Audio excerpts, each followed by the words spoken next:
Bentornati su PF2 e dintorni, il canale che vuole promuovere e divulgare Pathfinder seconda edizione in Italia. E questo sarà un primo video di una lunga serie per imparare tramite esempi il regolamento di Pathfinder e approfondirne tutti i segreti. Come vedete già alle mie spalle, mi farò aiutare da Foundry VTT e soprattutto a livello visuale per farvi vedere tutti gli esempi che ho creato appositamente per voi. Questa prima lezione parte dalle basi, dove andremo a vedere le prove e come vengono fatte in diverse occasioni. Per la lezione di oggi utilizzeremo Brumin Barbatonda, è il nostro ranger nano che si sta avventurando per perlustrare la foresta vicino alla base del suo clan. Come ogni giorno fa la sua ronda mattiniera e nota delle tracce o delle orme sul sentiero. Si china, si avvicina per guardarla un po'. Ovviamente Brumin è molto esperto sia di animali che della foresta in cui vive, e cerca di capire effettivamente di che impronte si tratta, visto che sono abbastanza larghe. E in questo caso, per capire se Brumin capisce effettivamente di che tracce tipo di animale a cui appartengono, deve fare una prova. Cosa utilizzerà per fare la sua prova? In Pathfinder seconda edizione c'è quello che viene detto recall knowledge o richiamo della conoscenza, che è applicato a tutte le conoscenze che ha il vostro personaggio. In questo caso Brumin dovrà fare una prova natura. Ovviamente è il master che vi dirà quale abilità serve, ma Brumin ovviamente conosce bene anche tutte le tipologie di animali, quindi andrà a fare una prova dedicata a una lore specifica che si chiama Animal Lore, quindi conoscenza degli animali. Però prima di tirare, per fare il richiamo per capire effettivamente le tracce di chi sono, Brumin ha un'altra abilità che si chiama Hunter Luck, la fortuna del cacciatore. In questo caso vedete che lo vedremo anche più tardi, è una focus spell, però la cosa interessante in questo caso è il tratto Fortune. Il tratto Fortune cosa vi permette? Proprio in questo caso, perché effettivamente Brumin stava facendo un richiamo di conoscenza rispetto a delle caratteristiche di una creatura, in questo caso la sua orma. Possono alterare il modo in cui lanciate i dadi. Questa capacità potrebbe permettervi di ripetere un tiro fallito, obbligarvi a ripetere un tiro riuscito, o permettervi di tirare 2 volte e usare il risultato più alto, come proprio in questa occasione, o costringere a tirare 2 volte e usare in caso di sfortuna il risultato più basso. Attenzione che non potete mai fare entrare in gioco più di un effetto fortuna o effetto sfortuna in un singolo tiro, e quando si applicano sia fortuna che sfortuna si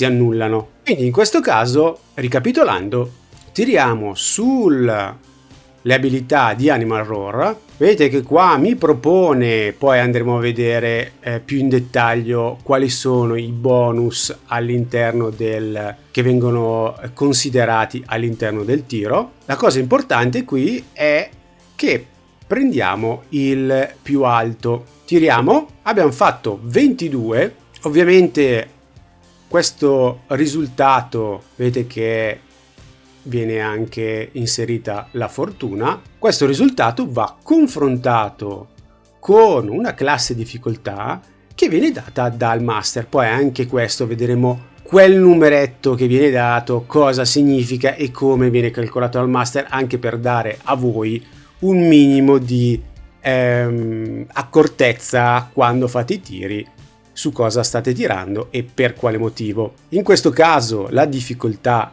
era 16 e l'abbiamo superata abbondantemente facendo un successo. In questo caso un'altra regola soprattutto che viene applicata, oggi la vedremo più volte per ribadirla, di richiamo della conoscenza, è il fatto di avere un tratto che si chiama secret, quindi segreto.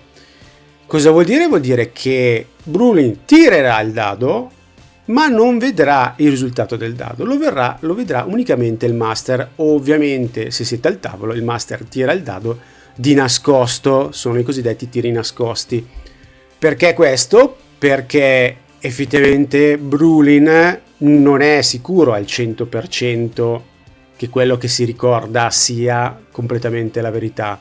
Quindi in questo caso il master può giocare, può dare delle informazioni in caso di fallimento, delle informazioni magari errate che Brulin considera veritiere. Brulin si abbassa, guarda le orme e riconosce che è un leone anche abbastanza grosso. È un leone adulto e quindi può creare problemi al clan che si trova qui nelle vicinanze, e quindi cerca di seguirlo e seguire le tracce ovviamente del leone e dove portano. Brulin è un esperto cacciatore, quindi attiva la sua abilità speciale che hanno tutti i ranger di cacciare la preda. Come vedete, dà dei bonus che vedremo anche dopo, e soprattutto un bonus particolare per riconoscere e seguire le tracce. Vuole inseguirla, in questo caso utilizza allo stesso modo un'altra abilità che viene identificata all'interno di Pathfinder seconda edizione come track, in questo caso traccia, che vi permette di seguire le tracce, in questo caso della vostra preda, muovendovi fino alla metà della vostra velocità di viaggio. Dopo che avete superato una prova di tracciare, è possibile continuare a seguire le tracce a metà della propria velocità senza tentare ulteriori prove per massimo di un'ora. In questo caso facciamo una prova di sopravvivenza quando iniziamo a seguire le tracce, e in generale quando il master magari vede qualcosa che cambia, poi vedremo cosa cambia, può farvi ritirare nuovamente la prova di sopravvivenza. Poi vedete, vi dà anche dei suggerimenti, soprattutto per il master, quali sono le difficoltà che il personaggio può andare a incontrare, dandovi anche un esempio, ma questo lo vediamo dopo. In questo contesto Brumlin anche qui va a fare un test sulla sopravvivenza, ovviamente per seguire le tracce. Quindi andremo a lanciare un dado da 20 e in questa finestra identifichiamo quindi tutti i modificatori, i bonus e le penalità rilevanti che si applicano al tiro che stiamo facendo. Ovviamente un modificatore può essere sia positivo o negativo. Quando diciamo bonus è sempre positivo e una penalità è sempre negativa. E la somma di tutti i modificatori, bonus e penalità, che si applicano al tiro è chiamato il modificatore totale per quella statistica. Quindi vedete che quasi tutte le prove vi permettono di aggiungere modificatore di abilità al tiro. Il modificatore di una caratteristica rappresenta la tua capacità molto grezza e deriva da un punteggio di caratteristica, quindi in questo caso abbiamo la saggezza che è più 4. Quando tenti di fare una prova, passiamo alla seconda riga, che coinvolge qualcosa in cui sei addestrato, aggiungerai anche il bonus di competenza. Questo bonus dipende dal tuo grado di competenza, quindi ci sono 5 gradi di competenza, quindi non addestrato, addestrato, esperto, maestro e leggendario. In questo caso abbiamo esperto, che viene calcolato dal tuo livello più 4. Quindi in questo caso Brumlin è di quinto livello, più 4, vedete che c'è un 9. L'unica cosa da tenere in considerazione è che se siete non addestrati il bonus è più 0, quindi non avete nulla, anche il livello non vi avvantaggia. Poi esistono altri 3 tipi di bonus che compaiono frequentemente, devo dire, quindi il bonus di circostanza, il bonus di oggetto e il bonus di stato. Tenete conto che se disponete di più bonus dello stesso tipo, puoi utilizzare solo il bonus più alto. Adesso vediamo l'esempio nella finestra. In questo caso vedete che prima abbiamo detto, abbiamo tracciato, abbiamo utilizzato l'abilità di Brumlin, quindi questa la posso attivare +2, però Brumlin ha anche un'altra abilità passiva che si chiama esperto del terreno all'interno della foresta, che gli dà un +1. In questo caso vedete che anche attivandolo abbiamo unicamente un +2, quindi se avete lo stesso bonus di circostanza che definisce il bonus per la situazione in cui siete nel contesto, in questo caso il +1 non si aggiunge mai al +2, quindi prendete unicamente il risultato massimo. In questo caso vedete che c'è anche, Brumlin possiede anche un mantello del coyote che gli dà un +1 aggiuntivo. In questo caso anche qua potete aggiungere ulteriori. Vi faccio vedere che nel caso per esempio che Brumlin la serata prima avesse bevuto un po' troppo e quindi si è preso una bella sbronza e questo è identificato che ha il tratto ammalato, che di solito viene utilizzato quando non si sente molto bene. Poi ovviamente sarà il master a decidere l'effetto.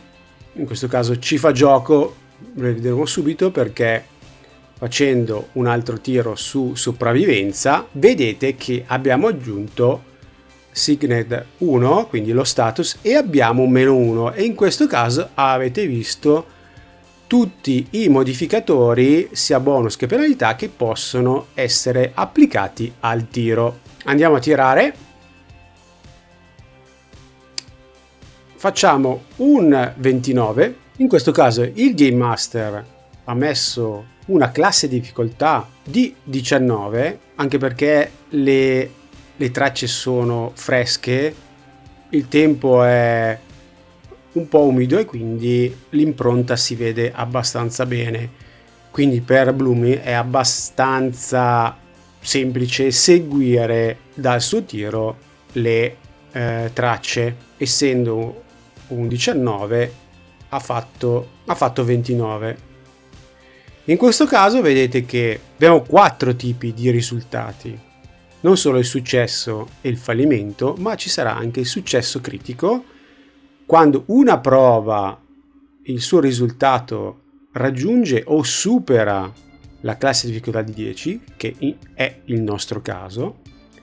Invece fallimento critico è nella direzione opposta, quindi se si fallisce una prova di 10 o meno. Se otteniamo un 20 naturale è sempre successo critico, e se otteniamo un 1 naturale è sempre fallimento critico, indipendente dalle regole che abbiamo detto in precedenza. Vedete, in questo caso in ogni abilità, anche in ogni incantesimo, abbiamo la differenza. In questo caso sfortunatamente non c'è la descrizione del successo critico, quindi è unicamente il successo, quindi Brumlin andrà a seguire le tracce. In caso contrario vedete che c'era il fallimento critico e ovviamente perdeva le tracce e non poteva più riprovarle per le prossime 24 ore. Ovviamente qua il master deve andare un po' a declinare cosa sia successo. Vediamo che Brumlin prosegue sul sentiero, il master non trova qualcosa di specifico, anche al bivio Brumlin riesce a identificare bene le tracce senza bisogno di nessun tiro, e arriva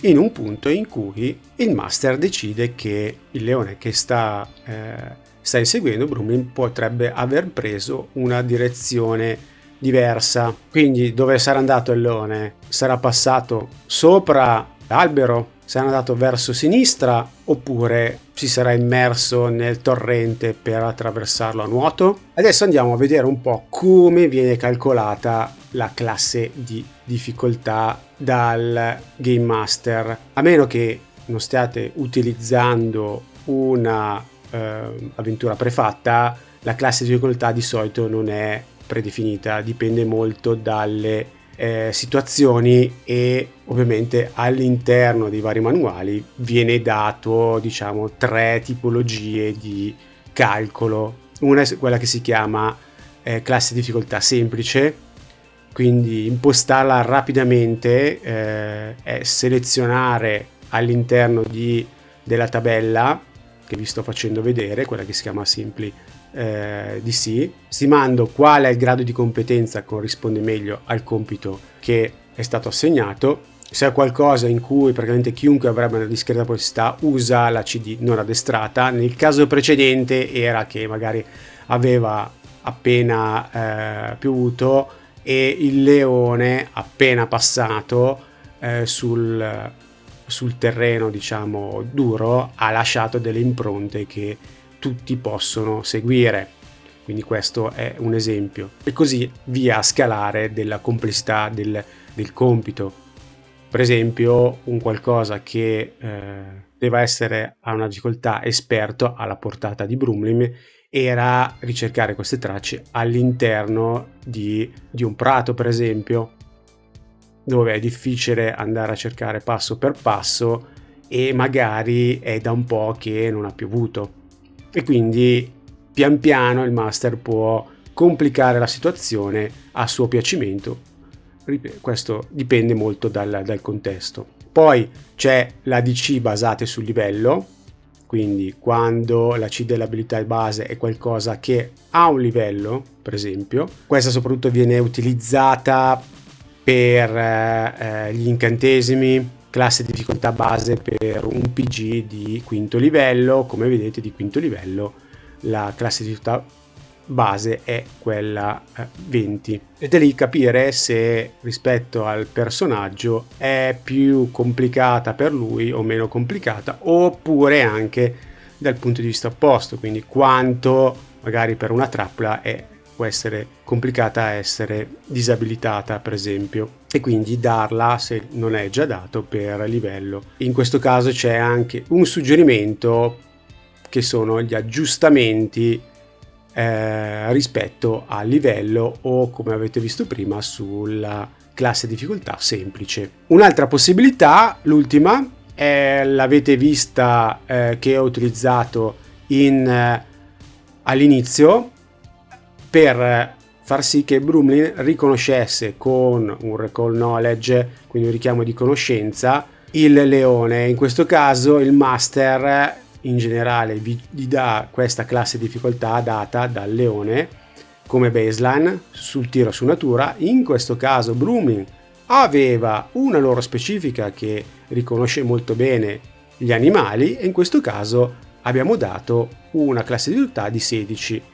Ovviamente c'è un ulteriore step, magari se riconosceva magari le razze feline o leoni in particolare. In questo caso abbiamo detto Brumlim arrivato qui dovrà fare un altro check per capire dove è andato, magari perdere un po' di tempo e fare nuovamente una prova di sopravvivenza.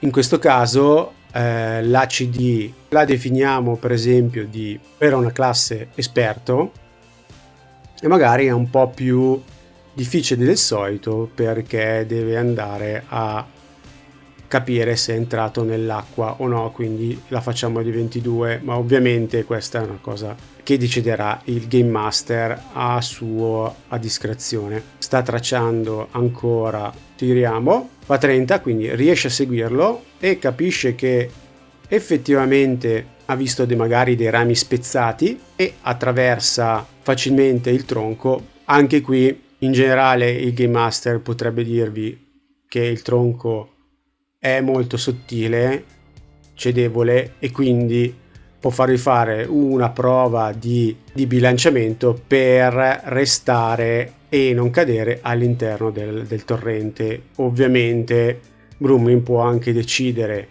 se lo ritiene pericoloso, passare per il torrente stesso. In questo caso il Game Master dirà che è molto basso e quindi è la strada meno pericolosa. Quindi qua, arrivato a questo punto, Brumlim vede che ci sono delle tracce che portano all'interno di un piccolo fitto boschetto sulla sinistra, e quindi si avvicina un attimo e vuole cercare effettivamente dove si nasconde, o se si nasconde il leone all'interno di questo bosco e utilizzerà un'azione di seek, quindi di ricerca, per trovare dei segnali della creatura. Può essere utilizzata anche per oggetti, per capire se riesce a localizzare il leone. In questo caso vediamo che qui, come Recall Knowledge, anche il seek ha il tiro segreto, quindi è il master che deve tirare, e come vedete, come vi anticipavo prima, deve fare una percezione contro lo stealth DC, quindi l'abilità di nascondersi del leone. E poi vediamo cosa, in questo caso, cosa succede. La stealth del leone, vi dico subito che è 10, quindi sarà classe di difficoltà 20, e andiamo subito a tirare per Brumlin. Andiamo a selezionarlo, il nostro tiro di percezione. Sto ancora cercando la preda, quindi ho il +2 sempre dall'abilità di prima. Vedete che ce ne sono altri, ma in questo caso tiriamo velocemente. Vediamo che abbiamo fatto 32. In questo caso vedete che è un successo critico e dice che ogni creatura nascosta o che non era in vista a Brumlin diventa osservata a voi. Qua ci sarà una lezione particolare perché funziona, insomma, è molto bene, ma è diverso da altri giochi di ruolo. C'è un dettaglio in più su questo, ma andremo a vedere successivamente. In questo caso quello che interessa a voi è che avete fatto un successo critico e Brumlin, quello che era nascosto prima, intravederà il leone dietro un masso e si metterà subito in allerta. Chiudiamo così la prima lezione e vi aspetto alla prossima lezione. Ciao!